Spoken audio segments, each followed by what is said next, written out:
huge failure potential. A lot of times I had to not listen to them. You can't take it anymore. It was very nerve-wracking and James Hetfield may be the voice of Metallica, but not everyone hears him as a hero.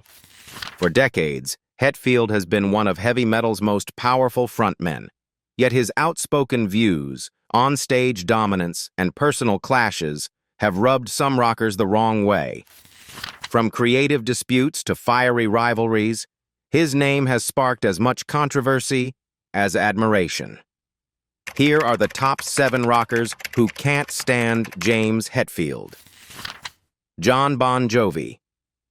Few moments in rock history capture the volatile mix of ego, timing, and sheer frustration quite like the feud between James Hetfield of Metallica and Jon Bon Jovi. The rivalry dates back to one fateful summer night in 1987 during Monsters of Rock at Donington Park in England, a festival that promised headbanging mayhem and memorable performances. Metallica, already gaining a reputation as thrash metal pioneers, were slated to perform before Bon Jovi, delivering their high-energy set to thousands of eager fans. However, the performance did not go as planned. Technical difficulties plagued Metallica from the outset. Donington Park, though iconic, was not built with ideal concert acoustics, and the band struggled to make their thunderous sound cut through the space.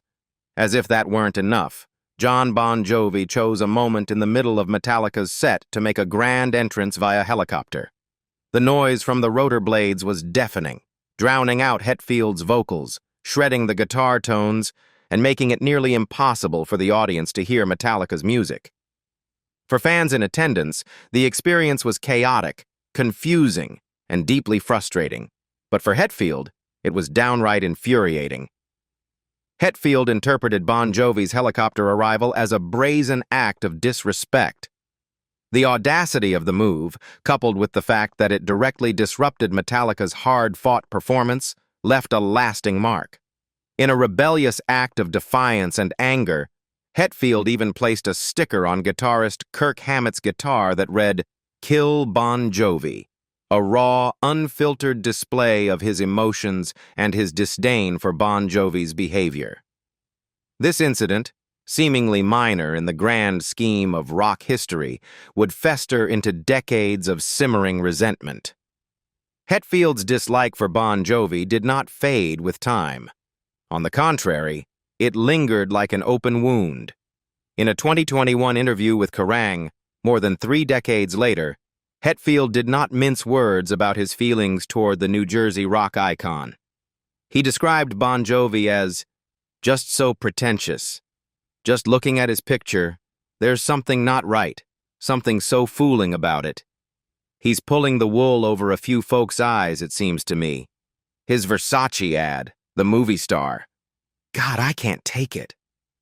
Even after years of monumental success, both on stage and off, Hetfield's disdain for Bon Jovi remains palpable, a rare example of a grudge that has survived the passage of time in the notoriously volatile rock world. What began as a single disruptive act, a helicopter interrupting a thrash metal set, evolved into a decades-long feud marked by personal animosity, artistic rivalry, and public commentary. Hetfield's hatred for Bon Jovi has become part of his persona, a symbol of his fiery temperament and unwillingness to tolerate perceived disrespect. For fans and historians alike, the feud serves as a reminder that in rock and roll, sometimes a single moment is enough to spark a lifelong grudge. Axl Rose. In 1992, Axl Rose and Guns N' Roses embarked on a massive stadium tour with Metallica, 2 of the biggest rock acts of the era sharing the same stage. What could have been a celebration of heavy metal and hard rock quickly devolved into one of the most notorious feuds in music history. From the very beginning, tensions between the bands were palpable, fueled by egos, artistic differences, and the pressures of touring at such an enormous scale. During the tour, Metallica's cameras were rolling for a future documentary, capturing behind-the-scenes footage that would later ignite the feud. In these recordings, James Hetfield was seen mocking the strict and highly specific requirements outlined in Axl Rose's personal tour rider. Rose, known for his perfectionism and exacting demands, was famously particular about his food, dressing room setup, and technical needs. While Hetfield's jokes were meant to be private, the documentary's eventual release meant Rose saw them firsthand, and he was furious. This moment planted the first seeds of personal animosity between the two frontmen. The tensions escalated further in 1993 when Hetfield publicly criticized Guns N' Roses in a Rolling Stone interview. Hetfield's remarks were scathing. "Guns N' Roses are a different type of band, and I use the word band loosely. It's a guy and some other guys.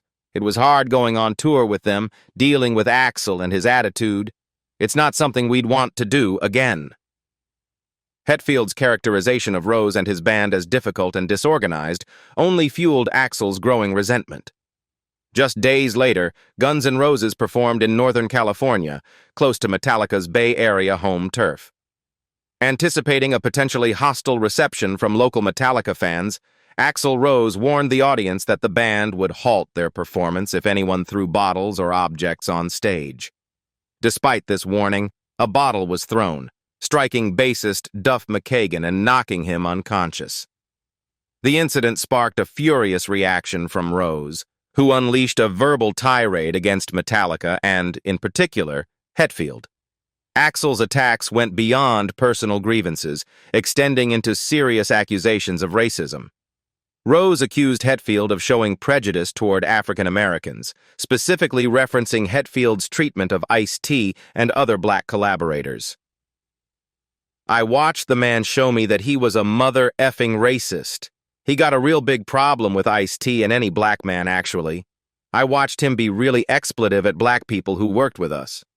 That wasn't very enjoyable." The allegations added a sharp moral dimension to what had already been a combustible rivalry. When asked to respond to Rose's claims, Metallica's management remained diplomatically tight-lipped.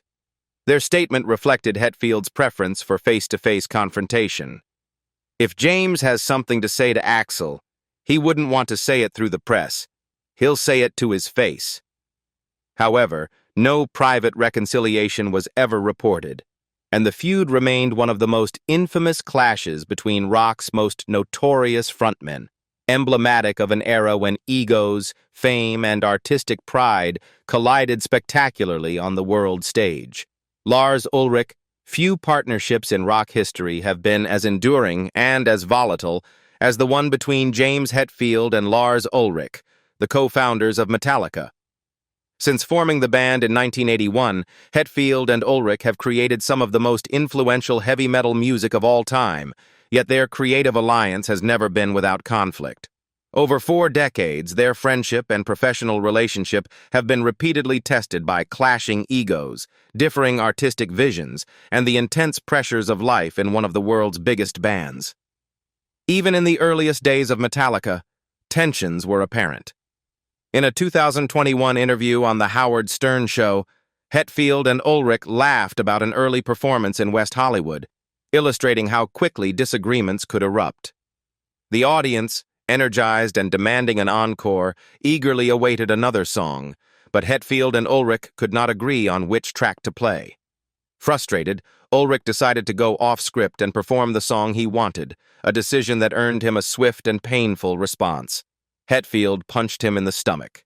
This incident, seemingly minor, highlighted a recurring dynamic in the band, a mixture of humor, aggression, and uncompromising personalities clashing under pressure.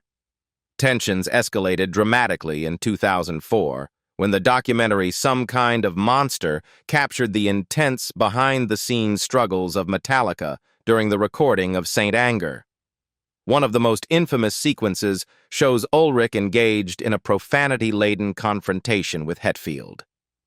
Hetfield, who had set strict conditions for his recommitment to the recording sessions, found himself at odds with Ulrich's impatience and criticism. The scene culminates with Lars screaming obscenities directly into Hetfield's face, an unfiltered eruption that laid bare the emotional volatility that can accompany creative collaboration at the highest level. The documentary offered a rare, intimate glimpse into the friction that defined the band's internal workings during a period of uncertainty and artistic upheaval. Even in later years, conflict continued to flare. In 2016, during the recording sessions for Hardwired to Self-Destruct, Hetfield revealed in an interview with Metal Hammer that he and Ulrich experienced yet another explosive argument. Ulrich had been constantly critical of Hetfield's riffs, creating mounting tension in the studio. The disagreement became so severe that the two did not speak for an entire week, a silent standoff that reflected the intensity of their creative process and the challenges of sustaining a partnership over decades. Jason Newsted. The relationship between Jason Newsted and James Hetfield of Metallica reached a breaking point in January 2001, revealing just how high tensions could run behind the scenes of one of the world's most successful metal bands. At the time, Newsted, who had been Metallica's bassist since 1986, proposed that the band take a year-long hiatus. His goal was simple. He wanted time to focus on his side project, Echo Brain, a band that reflected his personal artistic ambitions outside the shadow of Metallica. The suggestion, however, did not sit well with Hetfield. Known for his intense dedication to Metallica, Hetfield was adamantly opposed to the idea of any band member engaging in outside projects. He argued, "When someone does a side project, it takes away from the strength of Metallica." What began as a conversation quickly escalated into a heated discussion. Hetfield questioned Newsted's commitment to the band and sought to gauge how far Newsted intended to pursue his musical ventures.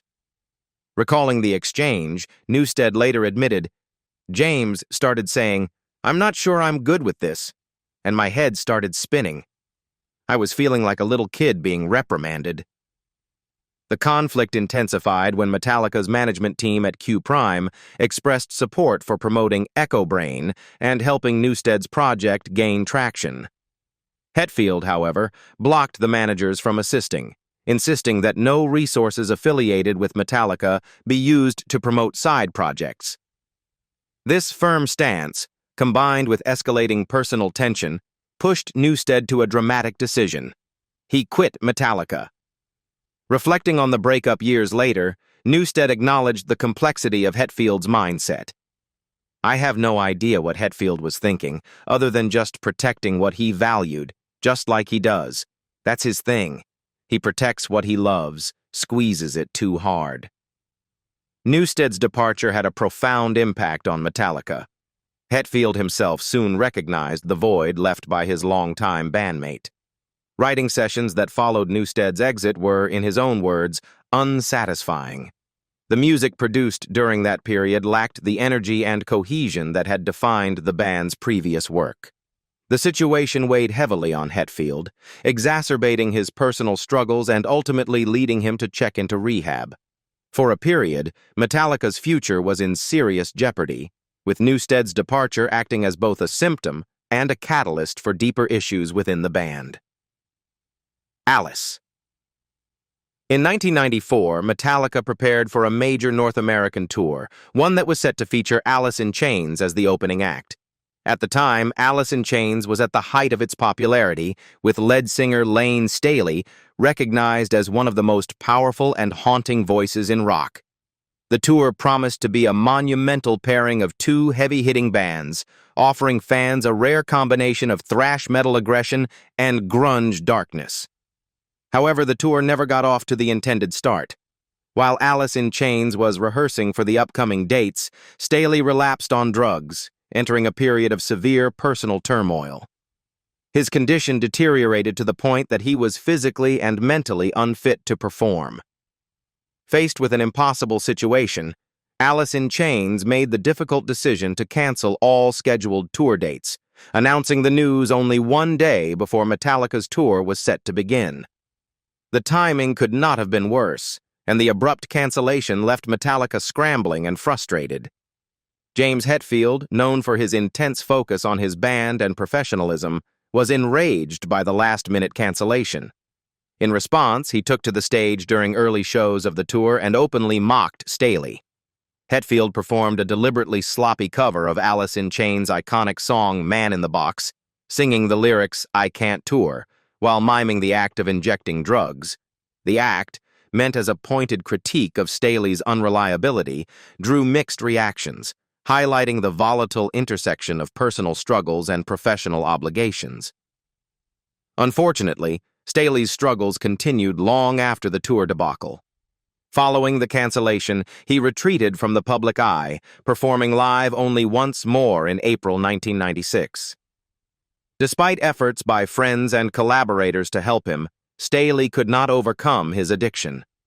In 2002, at the tragically young age of 34, he passed away from an overdose. His death would later resonate deeply within the rock and metal community. Metallica, in particular, cited Staley's demise as a key inspiration for their 2008 album, Death Magnetic, an album suffused with themes of mortality, addiction, and the consequences of personal demons. Reflecting on Staley's life and struggles, Hetfield, who has confronted his own battles with addiction, spoke candidly in a 2020 interview with Revolver magazine.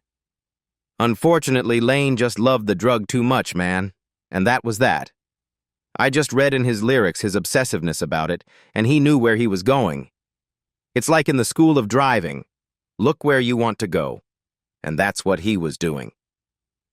Hetfield's words convey a mixture of understanding, sorrow, and recognition of the tragic inevitability that came with Staley's choices. Dave Mustaine.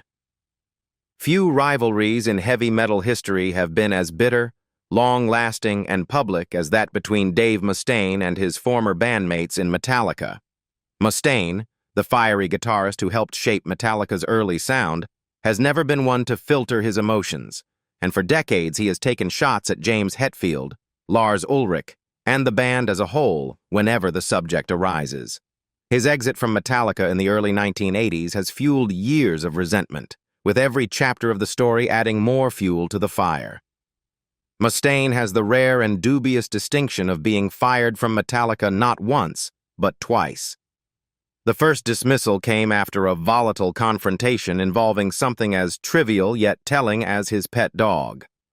As the story goes, Mustaine brought his dog to practice, and the animal jumped onto bassist Ron McGovney's car, scratching the paint.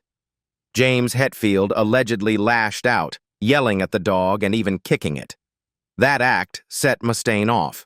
Known for his short temper, he retaliated by physically attacking Hetfield, punching him in the face.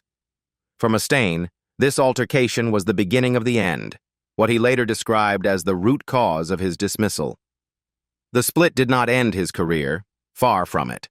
Mustaine would go on to form Megadeth, a band that became one of the pioneering forces of thrash metal, standing alongside Metallica, Slayer, and Anthrax in the so-called Big Four. Yet, despite Megadeth's success, Mustaine never seemed able to move past the bitterness of how his time in Metallica ended. His anger and sense of betrayal have followed him for decades, often spilling out in interviews. In 2004, during a heated interview with Canada's Chart Attack, Mustaine tore into Hetfield with scathing words. He accused Hetfield of stealing his frontman persona, claiming, "James Hetfield is jealous of me.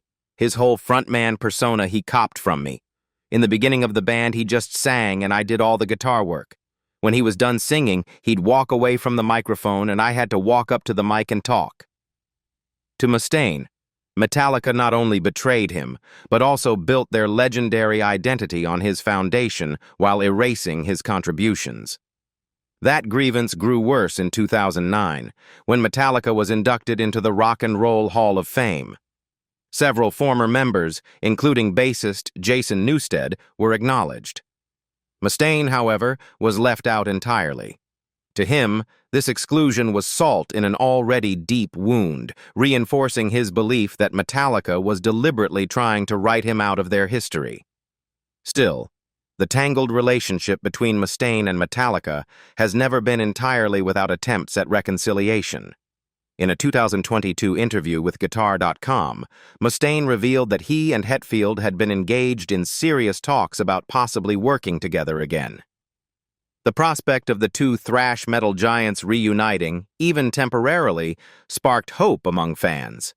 But true to the pattern of their relationship, the talks fell apart over yet another dispute, this time about writing credits for Metallica's 1982 demo. The disagreement reignited old animosities, and Mustaine confirmed that since that argument, he and Hetfield have not spoken. Bruce Dickinson. Bruce Dickinson, the outspoken lead singer of Iron Maiden, has never shied away from sharing his opinions, especially when it comes to comparing his band to contemporaries like Metallica. Over the years, Dickinson's unabashed confidence and tendency to provoke discussion have earned him both admiration and criticism within the heavy metal community. One of the most notable flashpoints came during a 2002 Iron Maiden performance in Oslo, Norway, where Dickinson delivered a speech that would rile Metallica fans worldwide. Speaking to a crowd of 17,000 devoted Iron Maiden fans, Dickinson openly challenged the thrash metal giants, saying, "Please pull out your small digital recorders, MP3 players, cell phones, or whatever you have. Put our album on the internet. Spread it all over the world. We are not like Metallica." The pointed remark was a direct jab at Metallica's infamous legal battle against Napster, in which the band sued the file-sharing service for copyright infringement, a move that polarized fans across the globe. Dickinson's message was clear. Iron Maiden was a band of integrity, creativity, and defiance, refusing to bow to corporate or digital pressures. Nearly a decade later, Dickinson would double down on his comments during an interview with Metal Hammer magazine in 2011. With characteristic wit and arrogance, he quipped, "I got into trouble for saying that we're better than Metallica, and it's true. They might be bigger than us, and they might sell more tickets than us, and they might get more gold-plated middle-class bourgeoisie turning up to their shows, but they are not Iron Maiden." Beyond the bravado, Dickinson later elaborated on his perspective, explaining that he intentionally adopted an arrogant tone to assert Iron Maiden's place as a band not to be underestimated. For him, it was less about creating animosity and more about reminding the metal world that Iron Maiden's ethos and artistry set them apart from even the most successful peers. Despite Dickinson's verbal provocations, the relationship between Metallica and Iron Maiden has remained complicated but not hostile. James Hetfield, Metallica's frontman, has publicly praised Iron Maiden over the years, particularly bassist Steve Harris, whom Hetfield described as a super down-to-earth, really cool guy. Hetfield has, however, remained diplomatic when it comes to commenting on Dickinson personally, choosing to separate respect for the band from any opinion about the singer's outspoken nature.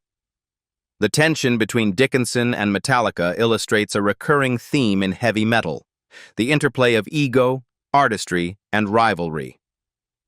Dickinson's remarks underscore Iron Maiden's commitment to authenticity, while also reflecting the competitive spirit that drives the genre forward. Fans may debate which band is superior, but there is no denying that Dickinson's fiery personality and relentless self-confidence have cemented Iron Maiden's place in metal history as fearless, uncompromising, and eternally bold. What do you think about rockers who hate James Hetfield? Leave us your comments in the section below. We hope you have found this helpful video. Don't forget to leave a like, share, and subscribe to the channel if you like it. Thank you for watching this, and see you in the next videos. Goodbye.